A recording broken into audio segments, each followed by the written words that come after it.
me présente, Sandy Vorscoris. Voilà l'endroit où elle m'a plaqué, Mélanie. Je suis en déprime totale là. Ouais, avec tout ce qu'elle me dit. T'es nul, t'embrasses comme un chien, tu pues, on en a tous marre avec tes films des années 20. Christophe, il est plus sexy au moins.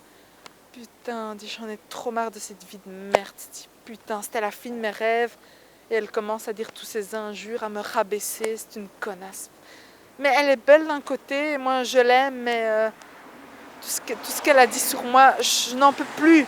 J'en ai marre de cette vie, tout le monde ne me regarde plus, j'en ai vraiment marre de cette terre, franchement. Mais depuis ces derniers temps, j'ai vraiment envie d'en finir. Je vais vraiment passer à l'acte un de ces jours. Hein.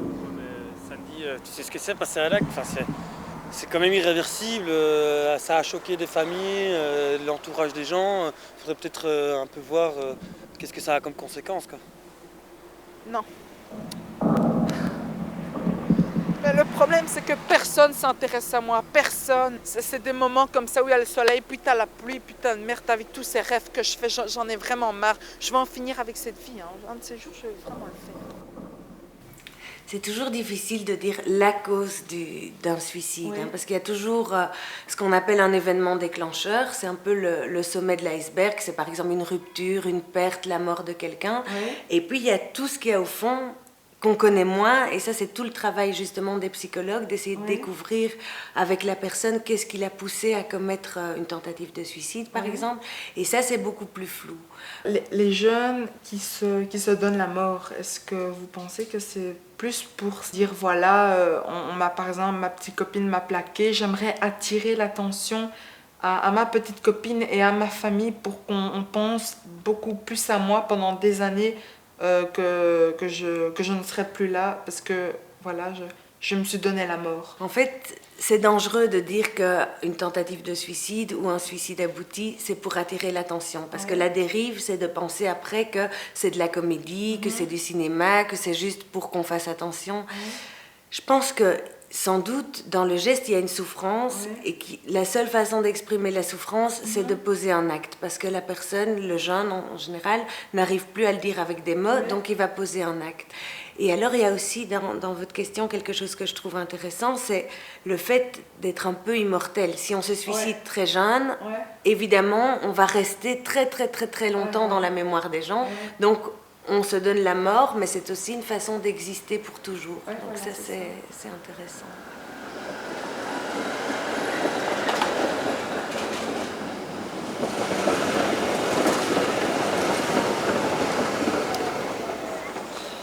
J'ai envie de me suicider. Quoi? Ouais. Quoi? J'ai envie de me suicider. Pourquoi? Parce que j'en ai marre de cette vie que je mène. J'en ai marre de tout. Une fille qui était comme toi, charmante, avec des yeux, des cheveux blonds, des yeux bruns.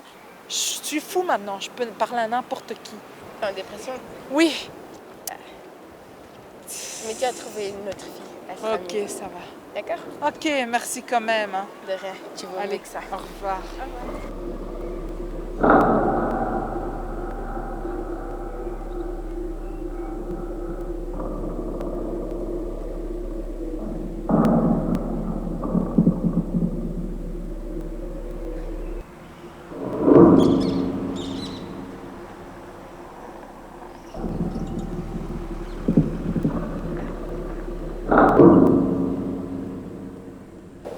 Pardon? J'ai envie de me suicider. Vous allez bien? Oui, je fais bien. J'ai envie de me suicider. J'en ai marre de tout. Il faut pas avoir marre de la vie, hein, monsieur? Quand on a une vie de merde, quand on a une connasse qui te plaque comme ça en plein les couilles de l'atomium, là, il y a de quoi?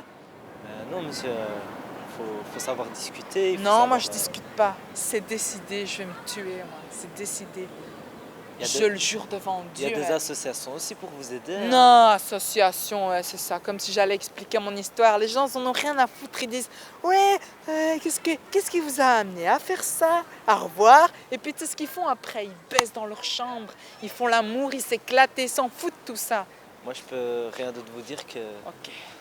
Mais merci de m'avoir écouté. Faites pas une connerie, c'est tout. Hein, c'est ce que Ok, je vous conseille. mais il y a de quoi s'attendre. Merci. Au revoir. il y a des personnes qui disent que, voilà, quand on se donne la mort, dans la religion, on dit que donc on va automatiquement aux enfers. Et il y a des gens qui disent que quand on se donne la mort, on se prive de la vie, mais on est mal, on se sent soumis, on se sent vraiment dans un trou noir. Et est-ce que le bon Dieu, il peut pardonner la personne, si vous voyez ce que je veux dire? Je suis pas pour dire que si on se suicide, il y a quelque chose, l'enfer ou quelque chose qui viendrait punir les personnes qui se sont suicidées. Mais je trouve très intéressant de se poser la question des croyances des personnes qui viennent et qui se suicident. Qu'est-ce qu'elles pensent qu'il y a? Parce que finalement, quand on se suicide, on ne cherche pas vraiment à ne plus vivre. On cherche à vivre autrement, peut-être. Ou on cherche en tout cas à ce que la souffrance s'arrête. Et si la souffrance s'arrête, c'est pourquoi? C'est pour aller où? C'est pour... Ça, je trouve que c'est vraiment passionnant. Et les gens qui viennent, souvent, ont des opinions très différentes là-dessus. Il y a des gens qui viennent et qui pensent qu'il n'y a rien du tout, mais ils veulent juste que la souffrance s'arrête. Il y en a d'autres qui pensent qu'il y a un mieux, quelque chose de mieux. Il y en a qui sont très culpabilisés parce que justement, c'est comme vous avez dit, ils pensent que s'ils ont fait une tentative de suicide, ils risquent d'être punis par leur Dieu. Donc c'est très très différent ce que les gens imaginent.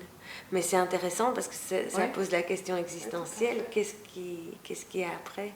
Dieu en est témoin et je m'en fous que je vais en enfer. J'irai en enfer à cause de tous ceux qui ont bousillé ma vie. Tu sais, moi aussi j'ai voulu à une époque me suicider, mais j'ai pas osé. Mais moi je vais vraiment le faire. Moi je te jure, je vais le faire. T'es moi je m'en fous de... T'es déterminé? Oui, sûr et certain, j'en suis sûre là. Il n'y aura même pas un besoin d'hésitation, quoi. J'en suis sûre. Si tu veux, moi je peux te trouver une solution. Hein. C'est vrai? Ouais. Ça dépend le prix que t'es prêt à mettre. Oui. Putain, c'est ce qu'il me faut. Un combien? Je sais pas combien tu voudrais mettre pour ce 50 petit jouet. €. Pas plus. Ouais, de toute façon il a des faits donc. Putain.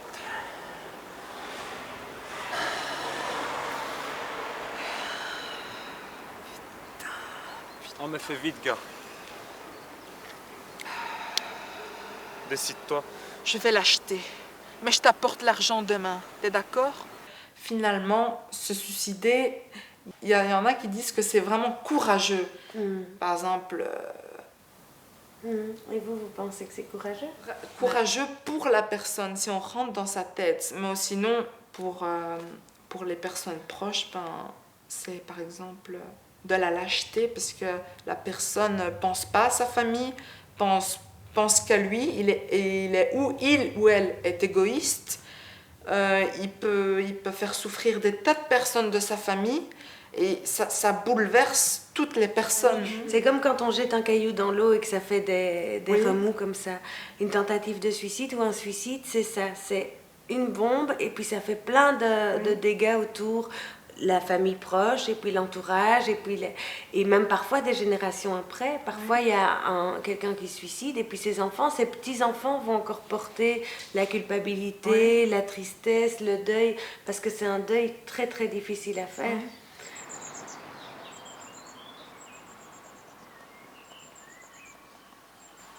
Ben, voilà mon quartier de jeunesse. C'est ici que j'ai habité.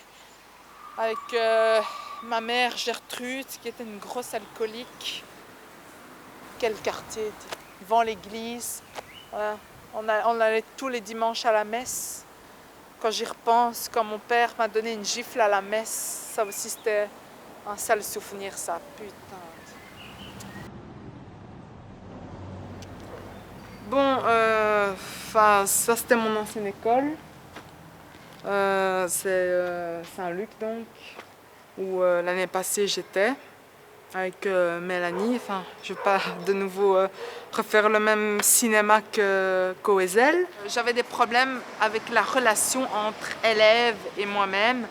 Évidemment, les élèves ils étaient totalement impolis, grossiers, toujours des bousculades. Et alors j'étais là et j'étais assis dans le réfectoire. Et alors, t'as un type qui était là avec sa canette. Et moi, j'étais assis, hein. Ils prenaient leur GSM. Et puis, t'as un con qui commence à me dire « Regarde par là !» Et alors, moi, je fais ce petit signe. Et puis, baf, je reçois la canette en plein la gueule, là. Et puis, je vois toute la bande des connards qui commencent à dire on l'a eu, on l'a eu. On va mettre ça sur YouTube et Facebook. » Mais moi, il n'y a pas longtemps, hein, j'ai regardé le film Le Cercle des Poètes Disparus. Et j'ai vu qu'à la fin, l'adolescent, donc, il se donnait la mort.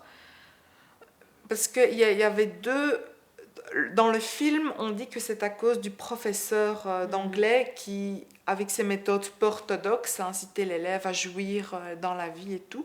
Mais aussi, le spectateur, quand il regarde ça, il se rend compte que c'est le père qui ne veut pas que son fils fasse du théâtre et qu'il fasse de la médecine. La parole, des fois, ça blesse plus qu'une gifle. Hein. Donc, la parole, ça dépend comment la personne prend ça. Vous voyez ce que je veux dire?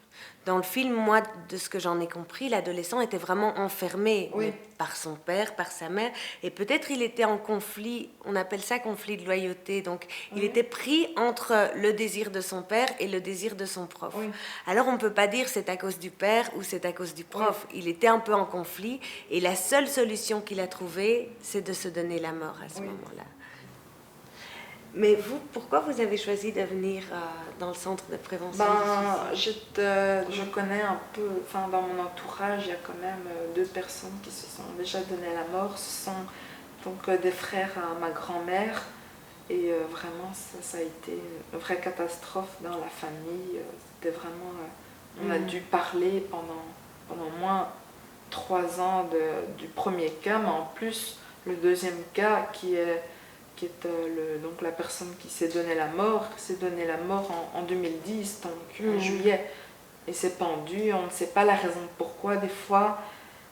Donc c'est un peu une façon d'essayer de comprendre. Oui. En fait, vous venez au centre avec aussi une recherche d'essayer de comprendre pourquoi les gens se suicident. Oui, tout à fait.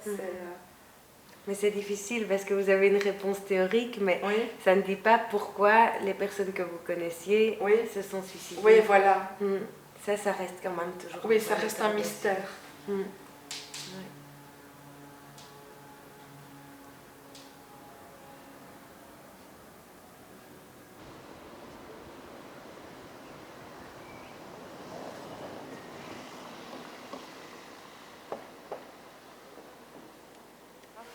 Je le dis maintenant, c'est à cause de Mélanie, papa, Gertrude et Céline.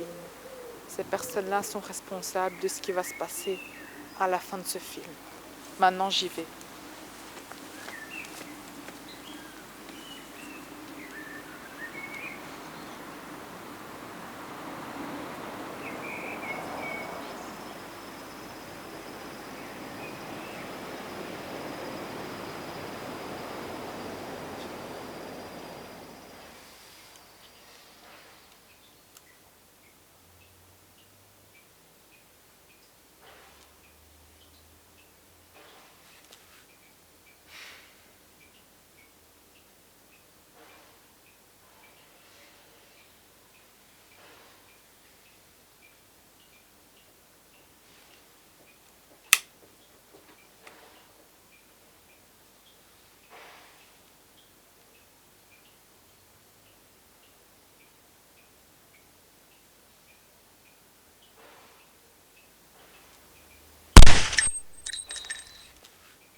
Et alors, ça va, ça a été? Ouais, ça a été.